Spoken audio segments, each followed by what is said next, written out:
Welcome to our news channel কাজু কিসমিস tales. আশা করি তোমরা সবাই ভালো আছো। বিকেলবেলা হলেই মনটা খুব ঘুরুঘুরু করে, তাই ম্যাডামকে বলা মাত্রই ম্যাডাম তার রথ নিয়ে হাজির।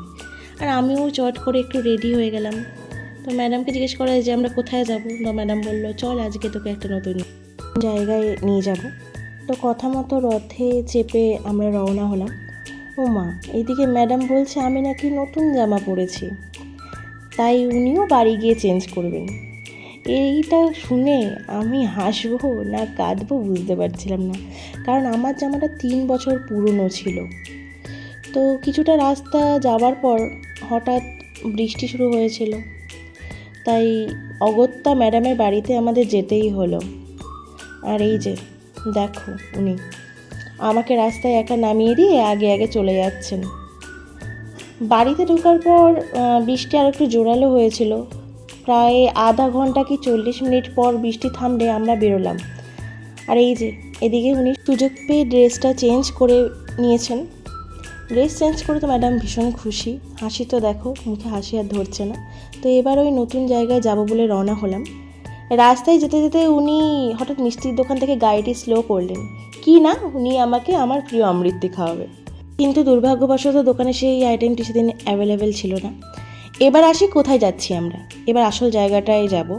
জায়গাটা হলো শান্তিপুর বাইগাছি মোড় ও ভদ্রাকালী তলার মাঝামাঝি একটা ছোট্ট ক্যাফেটেরিয়া বা টি শপ বলতে পারো। টি শপটির নাম হচ্ছে ইভান টি শপ। তো গাড়ি পার্ক করে আমরা শপের ভিতরে গেলাম। শপটির বাইরেও ভিতরে মিলিয়ে অল্প বিস্তর কিছু বসার জায়গা আছে। টি শপের অ্যাম্বিয়েন্সটা দেখো, মোটামুটি খুব খারাপ নয়। আর এই যে উনি বসে গেছেন মেনু কার্ড মুখস্থ করতে। তবে এখানকার খাবারের প্রাইস রেটগুলো রিজনেবল ছিল, মানে অন্যান্য ক্যাফে বা রেস্টুরেন্টের থেকে তুলনামূলক কিছুটা কমই। আর এই যে মেনু পড়তে পড়তে চশমা ঝাপসা হয়ে গেল, তবু মেনুর সিলেকশন করতে পারলো না। তো এখানে ঢুকতেই ওরা ওয়েলকাম ড্রিঙ্কস হিসেবে 1 গ্লাস করে চিল্ড ওয়াটার প্রোভাইড করেছিল।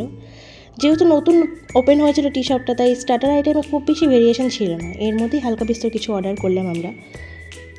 তারপর অর্ডার মতো ম্যাডামের পছন্দের কোল্ড কফি চলে এসেছে।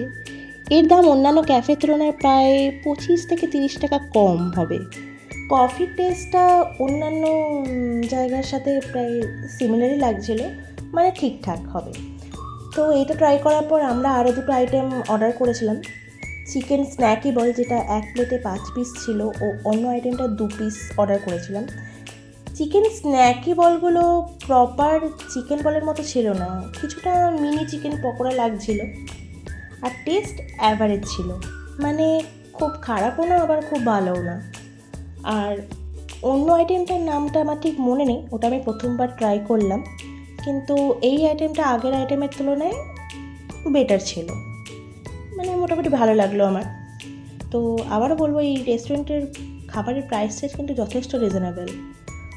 অল ওভার রিভিউ বলতে কাপল ডেটের তুলনায় গ্রুপ আড্ডার জন্য বেশি পারফেক্ট, আর খাবার দাবারের দামের ওপর ভ্যারি করে স্টুডেন্টদের জন্য খুবই রিজনেবল আড্ডার জায়গা। এখানকার স্টাফদের ব্যবহারও ভালো ছিল। যাই হোক, বিল পেমেন্ট করে আমরা বেরিয়ে পড়লাম, কিন্তু মন তখনও ভরেনি। তাই ডিসাইড করলাম আমাদের দুজনারই একটা কমন পছন্দের জায়গায় যাওয়ার, যেখানে আমরা প্রায়ই যাই। আশা করি চিনতে পারছো কোথায় আমরা এসেছি। হ্যাঁ, শান্তিপুর বাইপাসে সেই চায়ের দোকান। এখানে চা হয়তো অনেকেই খেয়েছো, তোমাদের কেমন লাগে জানি। আমার আর আমার বান্ধবীটির তো দারুণ লাগে। এই দেখো কি কাণ্ড, চা আনতে গিয়ে হাতে গরম চা পড়ে গেছে আমার, আর আমার হাতে চা পড়ে যায়, উনি আমাকে চা এগিয়ে দিচ্ছেন। এটা খেতে খেতে উনি আমাকে ফ্রিতে অনেক উপদেশ দিচ্ছিলেন, কোনটা করতে হয় কোনটা করতে হয় না। মাঝে মাঝে ভাবি ওকে একটা শপ খুলে দিই, যেখানে ও ফ্রিতে উপদেশ দেবে, যদিও ওই উপদেশগুলো নিজের লাইফে কোনো কাজেই লাগায় না। তো ফাইনালি চাটা খেয়ে মনটা জাস্ট ভরে গেল। এবার ফাইনালি বাড়ি যাওয়ার পালা। বাড়ি যেতে যেতে হালকা বৃষ্টি শুরু হয়েছিল, তাও ম্যাডাম আমাকে ছাড়লেন না, ভিজতে ভিজতে আমাকে বাড়ি দিতে এসেছিলেন। তো আজকের জন্য এইটুকুই। দেখা হচ্ছে পরের ভিডিওতে তোমাদের কেমন লাগলো সবাই জানিও।